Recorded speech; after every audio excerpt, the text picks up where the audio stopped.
আপনারা দেখছেন আদর্শ তিতুমির পত্রিকা, সঙ্গে রয়েছি আমি ধৃতরাষ্ট্র। আজকে আমরা যে প্রতিবেদন আপনাদের সামনে পেশ করতে যাচ্ছি, আমাদের ক্রাইম রিপোর্টার সুরেন্দ্র কুমার সিং আজকে তুলে ধরছেন আপনাদের সামনে মমতার স্বপ্নপুরী তাসের ঘরের মতন ভেঙে পড়ল কেন। মানে এ রাজ্যে 15 বছর ক্ষমতায় থাকার পরে মমতা ব্যানার্জি নিজেও এবার কেন জিততে পারলেন না, এই নিয়েই আমাদের ক্রাইম রিপোর্টার সুরেন্দ্র কুমার সিং কিছু তথ্য সংগ্রহ করেছে, যেটা আপনাদের সামনে আজকে প্রতিবেদন আকারে আমরা তুলে ধরছি। প্রথম হচ্ছে, দেখুন, আজকে মমতা ব্যানার্জি 15 বছর শাসন করার পরে আজকে তার দলে বিধায়ক বলুন, সাংসদ বলুন, সব বেসুরো, কাউন্সিলর বলুন, সব বেসুরো। এমনকি খোদ মমতা বন্দ্যোপাধ্যায় তার বাড়িতে সভা ডাকলেও সবাই যাচ্ছেন না। এমন একটা পরিস্থিতির সৃষ্টি কেন হলো? সেই কথায় বলে না যে সাম্রাজ্য দেখতে খুব ভালো লাগে, সেই সাম্রাজ্য তাস দিয়ে যখন তৈরি করা থাকে, তারপর সেখানে যখন ধাক্কা মারা হয়, তারপর চচ্চর করে তাসের ঘর ভেঙে পড়ে। এটা আপনারা সবাই জানেন। কিন্তু আমরা আজকের দিনে দাঁড়িয়ে যেটা আপনাদেরকে বলতে চাই, যে মমতা বন্দ্যোপাধ্যায় 15 বছর শাসন করার পরে তাকে বিদায় নিতে হলো, এমনভাবে বিদায় নিতে হলো যে প্রত্যেকটা এলাকাতে তার দলীয় যারা নেতা কর্মী ছিলেন, তারা রাস্তায় বেরোলেই তাদের চোর চোর বলে স্লোগান দেওয়া হচ্ছে। আপনারা দেখলেন নিমতা থানার সামনে বর্ষিয়ান সাংসদ, ভারতবর্ষের শ্রেষ্ঠ সাংসদ নির্বাচিত হয়েছিলেন অধ্যাপক সৌগত রায়, তাকে দেখেও ডিম ছোড়া হয়েছে, নানান রকম কটূক্তি করা হয়েছে। এমন পরিস্থিতি কেন হলো? এর দায় কার? এটা নিয়েই আমাদের আজকের খোঁজ। দেখুন, আজকের এই সময় দাঁড়িয়ে 34 বছর সিপিএম ছিল, চলে গেছে। 15 বছর শাসন করলো তৃণমূল।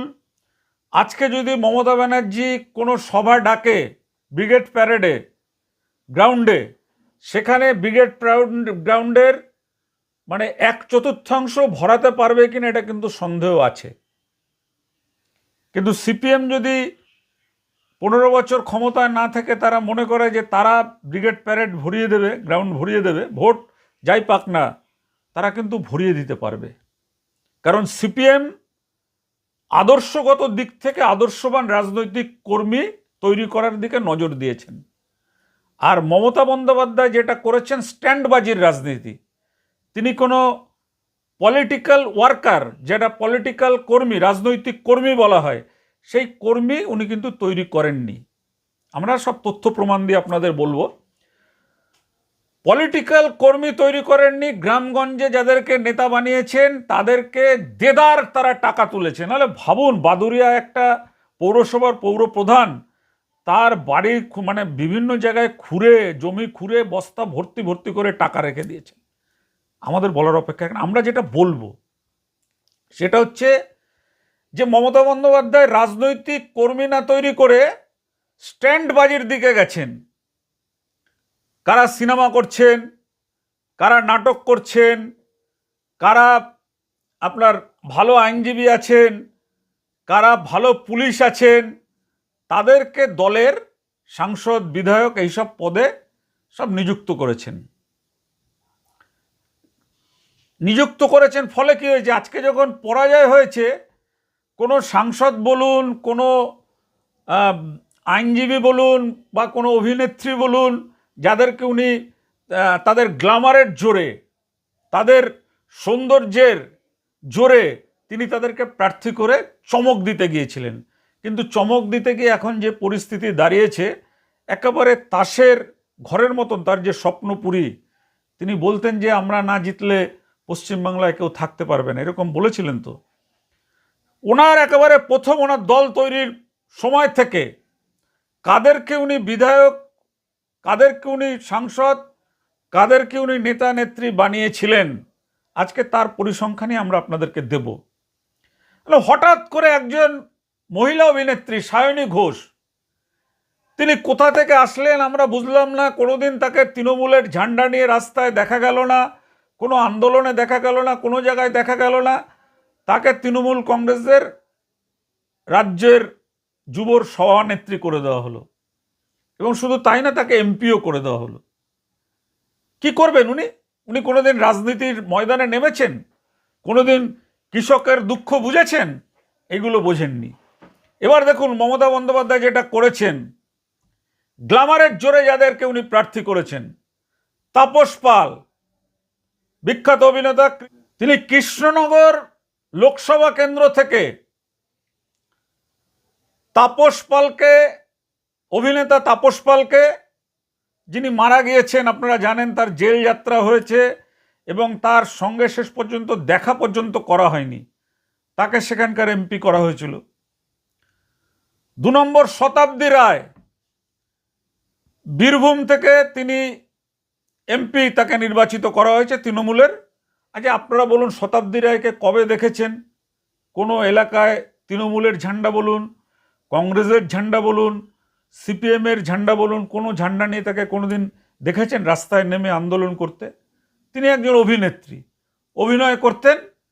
মমতা বন্দ্যোপাধ্যায় তার গ্ল্যামারটাকে কাজে লাগিয়ে তাকে এমপি, একেবারে এমপি বানিয়ে দিলেন। 3 নম্বর হচ্ছে দীপক অধিকারী, ঘাটাল থেকে তাকে এমপি বানানো হলো। তিনি একজন সুপারস্টার নায়ক ছিলেন, তার গ্ল্যামারকে কাজে লাগানোর জন্য ঘাটাল থেকে তাকে এমপি করে দেওয়া হলো।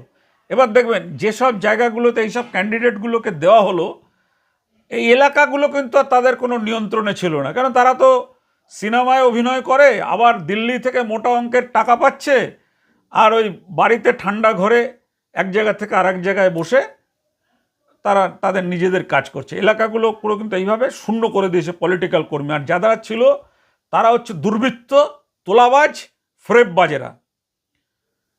এবার আপনাদের বলছি মুনমুন সেন, তাকে প্রার্থী করা হয়েছিল বাঁকুড়া থেকে। আচ্ছা আপনারা বলুন তো, মুনমুন সেন তিনি কবে তৃণমূল রাজনীতি করেছেন? মুনমুন সেন কবে রাস্তায় নেমে আন্দোলন করেছেন? তিনি একজন ভালো অভিনেত্রী হতে পারেন, তার কন্যারা অভিনয় করেন, তাকে এমপি বানিয়ে দিয়েছেন। তো যে মানুষগুলো রক্ত দিয়ে তৃণমূলকে এনেছিলেন, সেখানে মমতা বন্দ্যোপাধ্যায় ক্ষমতায় বসার পরেই কাদেরকে করলেন দেখুন। সন্ধ্যা রায় মেদিনীপুর কেন্দ্র থেকে এমপি বানালেন। আচ্ছা সন্ধ্যা রায়ের সিনেমা ছাড়া রাজনীতিতে তার কোনো অবদান আছে?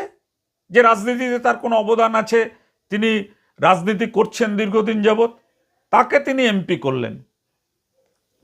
আসানসোল কেন্দ্রে শত্রুঘ্ন সিনহা, উনি মুম্বাইয়ের আর্টিস্ট, বাংলার বাসিন্দাও নয়, তাকে আসানসোলে এনে ভোটে দাঁড় করানো হলো। কেন?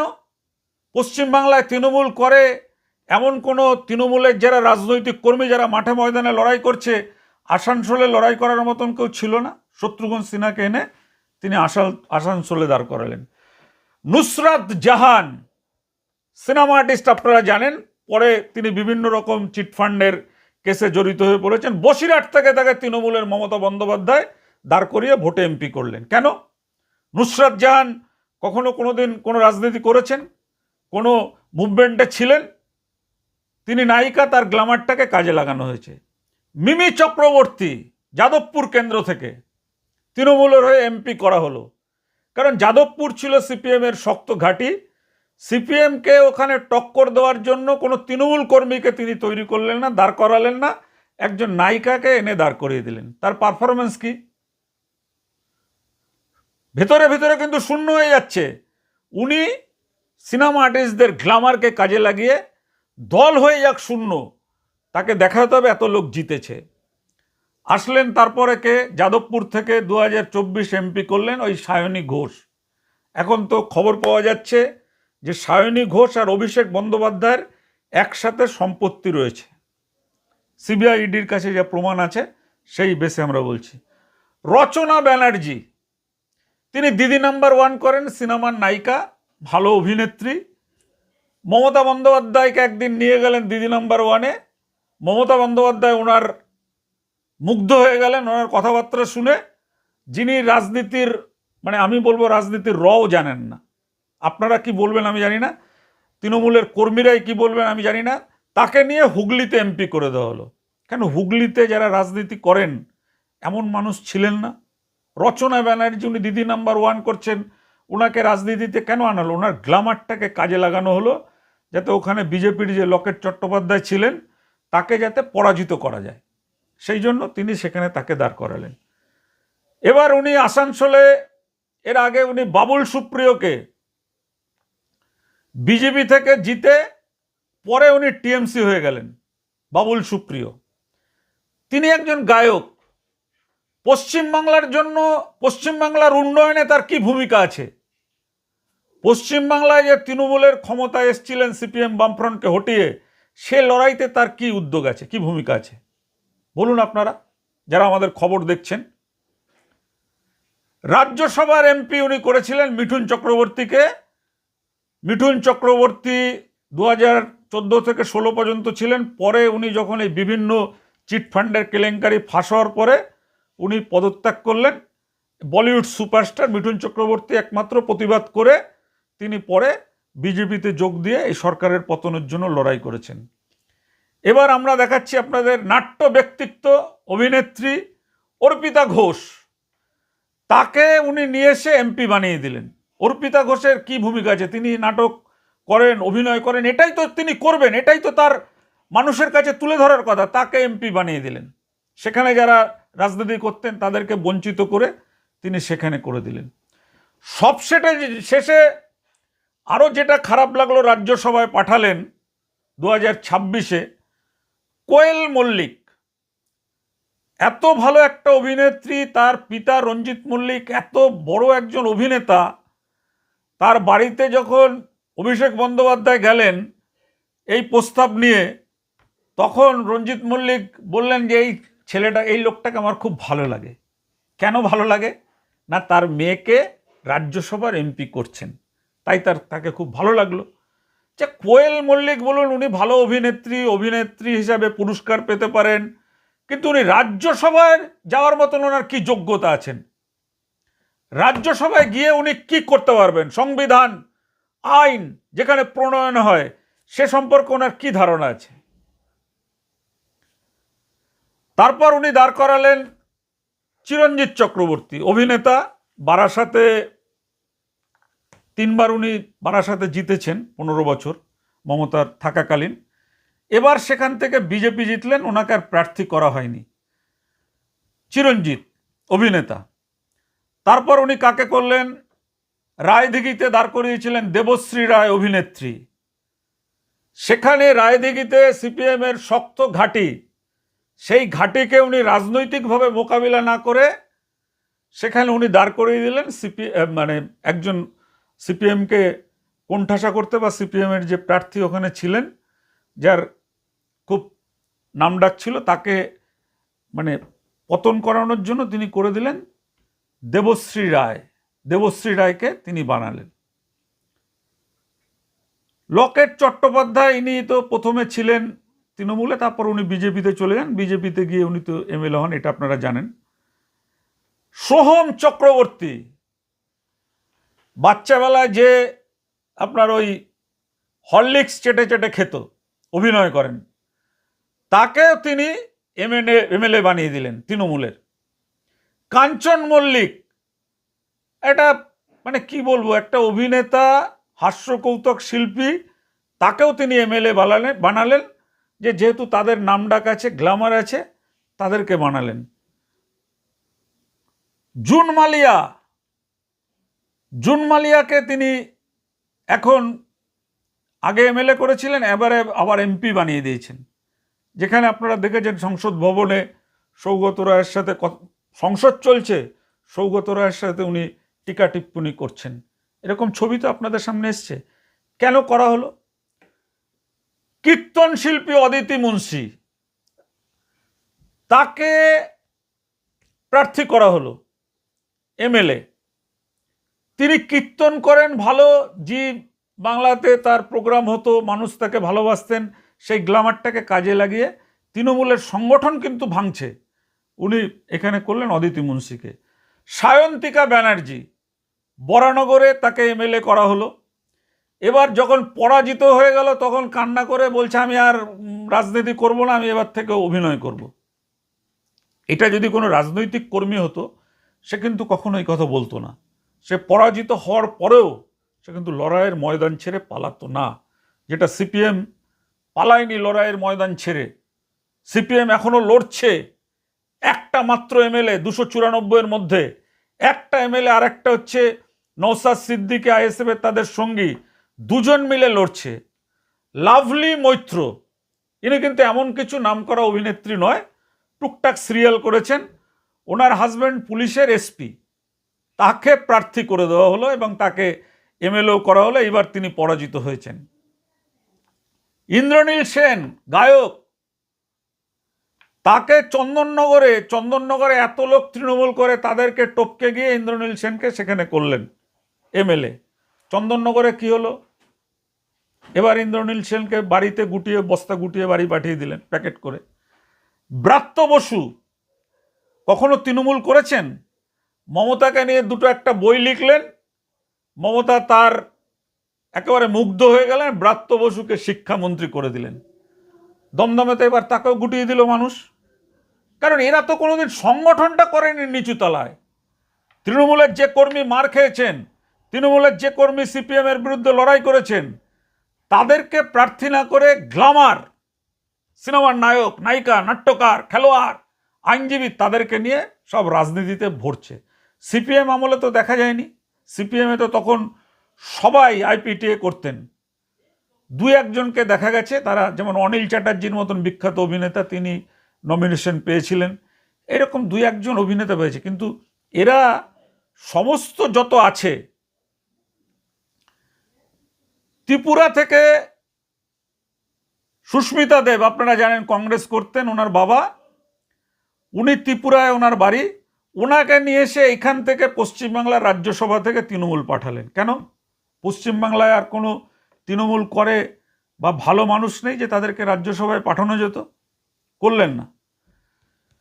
এই যে টিএমসির যে টলিউডের বিখ্যাত সমস্ত তারকা মুখ দিয়ে মমতা ব্যানার্জি মনে করেছিলেন যে তার জনসংযোগ তিনি বাড়াবেন, জনসংযোগ বাড়িয়ে তিনি তার দলকে আরও এগিয়ে নিয়ে যাবেন।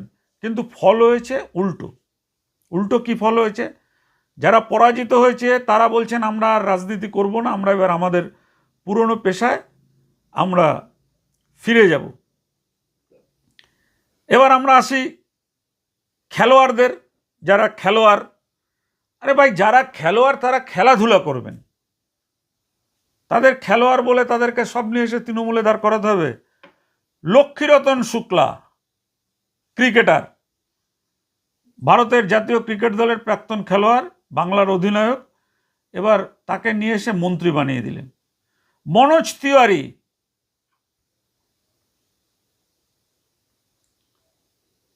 স্বপ্না বর্মন, জানেন যে আপনারা এশিয়ান গেমসের সোনাজয়ী ভারতের মহিলা একজন হেপ্টাথলেট হিসেবে এশিয়াডে সোনা পেয়েছেন, তাকে এনে দাঁড় করানো হলো, তিনি পরাজিত হয়েছেন।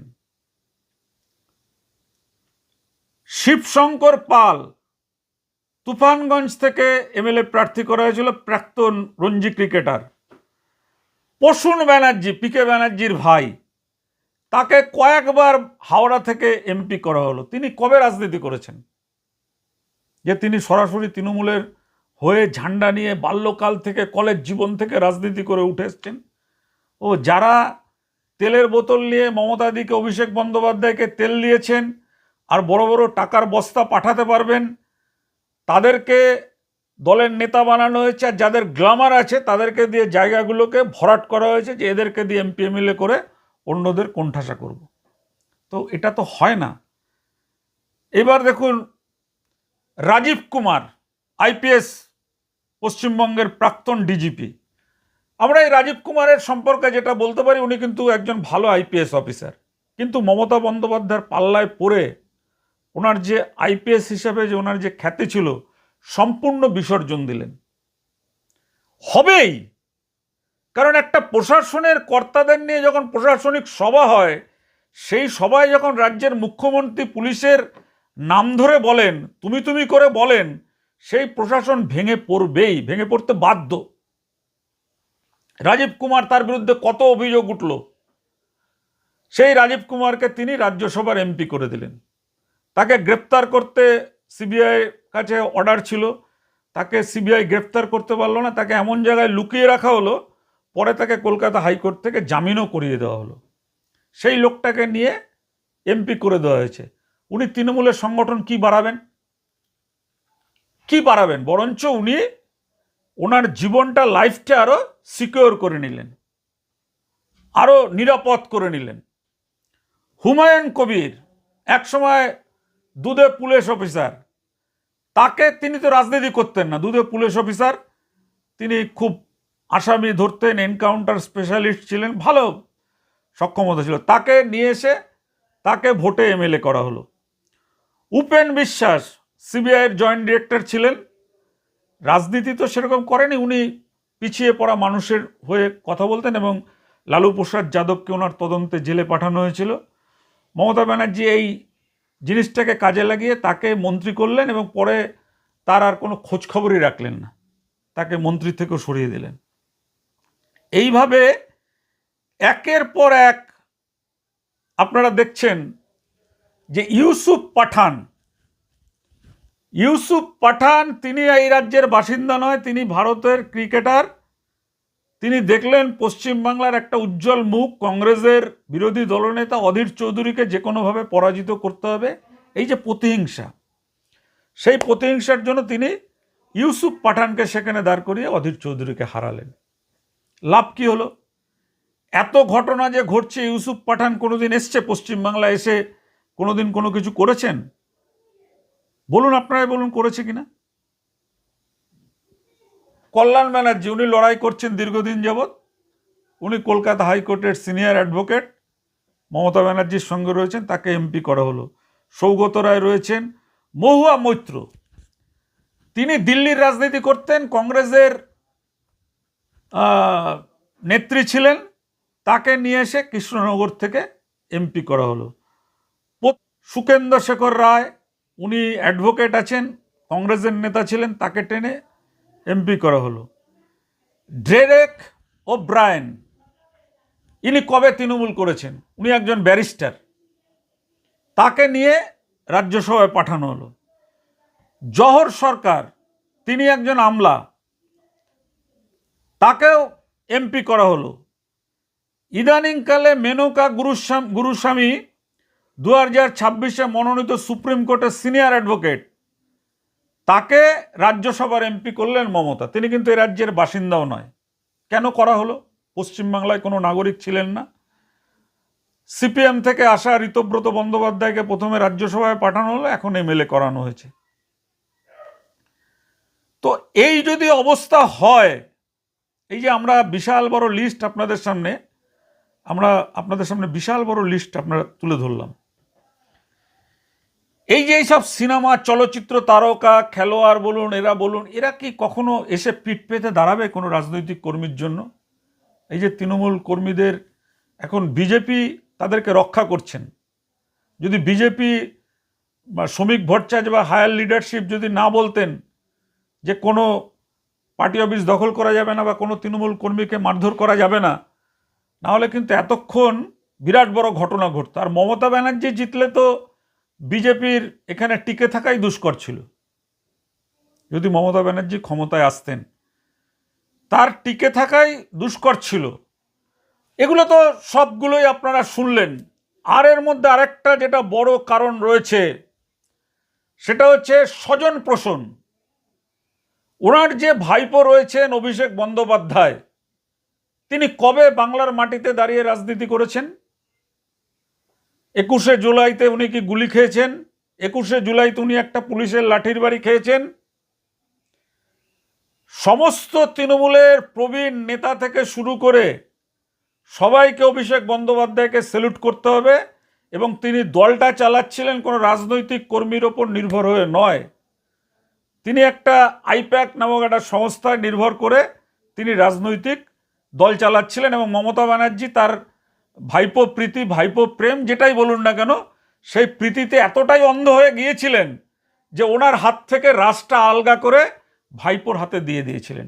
আজকে যে শুভেন্দু অধিকারী মুখ্যমন্ত্রী হলেন পশ্চিম বাংলার, এই শুভেন্দু অধিকারীকে যে মমতার পরে শুভেন্দু অধিকারী বোধহয় টিএমসির মুখ্যমন্ত্রী হবেন এরকম একটা জায়গা ছিল, সেখানে শুভেন্দু অধিকারীকে উনি ট্যাকেল করে উনি নিয়ে আসলেন ওনার ভাইপোকে, এবং ভাইপো যে সমস্ত কথাবার্তা মঞ্চের ওপর দাঁড়িয়ে বলেছেন, ধরুন এই শুভেন্দু অধিকারীর বাড়ির সামনে মিটিং করে বলে, এই আমি 5 কিলোমিটার মধ্যে আয়, তোর বাপকে নিয়ে আয়, দেখছি ডিজে বাজবে, এই করবে সে। আরে বাবা, একটা বাচ্চা ছেলে, কোনোদিন রাজনৈতিক কোনো জ্ঞান নেই, নাদান, তারকে 200-250 পুলিশ দিয়ে পুলিশ নিয়ে সবাই ক্ষমতা বাহুবলী দেখাতে পারে। এখন দেখান অভিষেক বন্দ্যোপাধ্যায় রাস্তায় বেরিয়ে বলে দেখান মানুষকে ডিজে বাজাবো। এখন তো আর তাকে খুঁজে পাওয়া যাচ্ছে না। আর তার নামে কত দুর্নীতির অভিযোগ উঠেছে। এই যে ভাইপো প্রীতি বা ভাইপো প্রেম, এটার কারণেও কিন্তু তৃণমূলের এই ভরাডুবির একটা খুব বড় বড় কারণ। সিনেমা আর্টিস্ট যেগুলো আমরা বললাম, এর সঙ্গে এটাও হচ্ছে একটা কিন্তু খুব বিরাট বড় কারণ। এই একটা বাচ্চা ছেলে, নাদান, সেটা কোটি কোটি টাকার মালিক হয়ে গেলেন, কোথা থেকে টাকা আসলো, কি কাজ করেন, মানুষ তো এটা মেনে নেয় না, মেনে নেয়নি। তা আপনারা শুনলেন। এবার যে কথাটা বলে আমাদের প্রতিবেদনের আজকের প্রতিবেদনটা আমরা শেষ করতে চাই, উনি বিভিন্ন পৌরসভায় যাদের কাউন্সিলর, পৌরপ্রধান, প্রধান, পঞ্চায়েত সদস্য, জেলা পরিষদের সদস্য হিসাবে তৃণমূলের মনোনয়ন দিলেন, 100-র মধ্যে 90% হচ্ছে ফেরেববাজ, দুর্বৃত্ত এবং এলাকার প্রখ্যাত তোলাবাজ। এই সমস্ত লোকেরা জনসাধারণের কথা চিন্তা না করে নিজেদের হুকুমত চালু করলেন মানুষের ওপরে। আর নিজের একটা পঞ্চায়েতের উপপ্রধান, এই যে রহরা থানা গ্রেপ্তার করেছে প্রসেনজিৎ সাহা, তার বাড়ি দেখলে যে কোনো মানুষ ভাববেন যে পশ্চিমবাংলায় কারাই 15 বছর শাসন করে গেল। আমার মনে হয় পশ্চিমবাংলাকে মমতা বন্দ্যোপাধ্যায় 100 বছরের জন্য যুব সমাজের মেরুদণ্ড ভেঙে দিয়ে গেলেন। এই ঘুরে দাঁড়াতে পশ্চিমবাংলাকে 100 বছরের অধিক সময় লাগবে। এবং শুধু তাই নয়, যে সমস্ত দুর্বৃত্তদের উনি তৃণমূলের কাউন্সিলর করলেন, পঞ্চায়েতের প্রধান, পঞ্চায়েত সদস্য করলেন, জেলা পরিষদে করলেন, তাদের এক একজনকে আপনি ভাবুন, জাহাঙ্গীর খান যে বেটা নিজেকে পুষ্পা বলে লাস্টে না, যার নমিনেশন পেপারই মানে জমা দিয়ে তারপরে শেষ মানে উইথড্রর পরে তিনি বলছেন আমি আর ভোটে দাঁড়াব, মানে আমাকে কেউ আমি আর ভোটে দাঁড়াবো না, তাকে জেট ক্যাটাগরির নিরাপত্তা দেওয়া হয়েছিল। কেন? কি এমন আহামরি তিনি কাজ জেট ক্যাটাগরি দেওয়া হয়েছিল? সিপিএম থেকে এসছিলেন বিরাট বড়, উনি নিজেই বলতেন যে বোমবাদে শওকত মোল্লা, তাকে প্রকাশ্য সবাই দাঁড়িয়ে বলছে যে আমার যা সিকিউরিটি আছে দরকার হলে সেটা আমি শওকতকে দিয়ে দেবো। এগুলো কোনো কথা? আর পাড়ায় পাড়ায় যাদের করেছিলেন আমরা হিসাব দিতে পারি। যে কাউন্সিলর আগে গাঁজা বিক্রি করতেন, যে কাউন্সিলর আগে চুরি করতেন, ডাকাতি করতেন, মার্ডার কেসে যুক্ত রয়েছেন, তাদের এক একজনকে পুলিশের নিরাপত্তা দিয়ে দেওয়া হয়েছে, 2-3টে করে রাইফেলধারী পুলিশ। আর সেই পুলিশগুলোকে দিয়ে রাত্রিবেলা মদ আনিয়ে এইসব কাউন্সিলর, পঞ্চায়েত মেম্বাররা মজলিস করছে গ্রামে গ্রামে। গ্রামে মহিলাদের পিঠে বানানোর জন্য পার্টি অফিসে তুলে আনা হচ্ছে। একটা শাহজাহান আপনারা দেখেছেন, এইরকম প্রত্যেকটা এলাকাতে এইরকম ঘটনা ঘটেছে।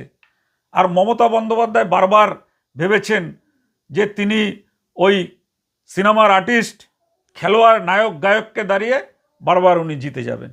আরে বাবা, এর নাম মানুষ। মানুষের কথা যদি না ভাবেন, মানুষের ওপর যদি অত্যাচার করেন, মানুষের ওপর যদি হুকুমত জারি করেন, তাহলে সে ক্ষমতা বেশি দিন থাকে না। এইভাবেই মমতা বন্দ্যোপাধ্যায়ের স্বপ্নপুরী পশ্চিমবাংলা, যেখান থেকে উনি প্রধানমন্ত্রী হবেন বলেও ভেবেছিলেন, এই পশ্চিমবাংলার 42 জন এমপিকে নির্বাচিত করে নিয়ে উনি দিল্লিতে প্রধানমন্ত্রী উনি হবেন, এরকম একটা স্বপ্নের কথা উনি প্রচার করেছিলেন। আমার তো মনে হয় যে এবারের পরাজয়ের পরে ওনার সেই স্বপ্নপুরী তাসের ঘরের মতন ভেঙে গেছেন। আজকের এই প্রতিবেদন তুলে ধরলেন তথ্য সমস্ত কিছু সংগ্রহ করেছিলেন আমাদের ক্রাইম রিপোর্টার সুরেন্দ্র কুমার সিং। আপনারা জানেন, যিনি ক্রাইম নিয়ে অন্তর্তদন্ত করেন। আজকের খবরটা দেখার পরে, প্রতিবেদনটা দেখার পরে আপনারা বলবেন, কমেন্ট করে জানাবেন যে মমতা বন্দ্যোপাধ্যায়ের পরাজয়ের যে কারণগুলো আমরা তুলে ধরলাম, যার জন্য আজকে মমতা বন্দ্যোপাধ্যায় তার বাড়িতে রবীন্দ্র জয়ন্তী অনুষ্ঠান করলে কোনো চিত্র তারকা, সিনেমা আর্টিস্টদের দেখা পাওয়া যায় না। এই যে মৌরসি পাট্টা, এই মৌরসি পাট্টা কিন্তু ভেঙে চুরমার হয়ে গেছে। আপনারা যদি আমাদের সঙ্গে একমত হন কমেন্ট করবেন, একমত না হলেও কমেন্ট করবেন। মনে রাখবেন, আদর্শ তিতুমির পত্রিকা মানেই হচ্ছে মানুষের জন্য গলা তুলে কথা বলা। আমাদের গলা তুলে আমরা সবসময় কথা বলবো, এটা আমাদের প্রতিজ্ঞা, এটা আমাদের শপথ। আপনাদের কাছে শুধু আমাদের আবেদন থাকবে যে আপনারা আমাদের চ্যানেলটাকে সাবস্ক্রাইব করবেন, চ্যানেলটাকে আপনাদের পাশে থাকবেন, আমাদের পাশে, আর বেশি বেশি করে আমাদের খবরগুলোকে চারিদিকে শেয়ার করে দেবেন যাতে মানুষ জাগরুক হয়ে ওঠে। আজকের এখানেই আমরা শেষ করলাম। আগামী কোনো এক পর্বে আবার এই ধরনেরই অন্যরকম একটা প্রতিবেদন নিয়ে আপনাদের সামনে আমরা উপস্থিত হব। নমস্কার।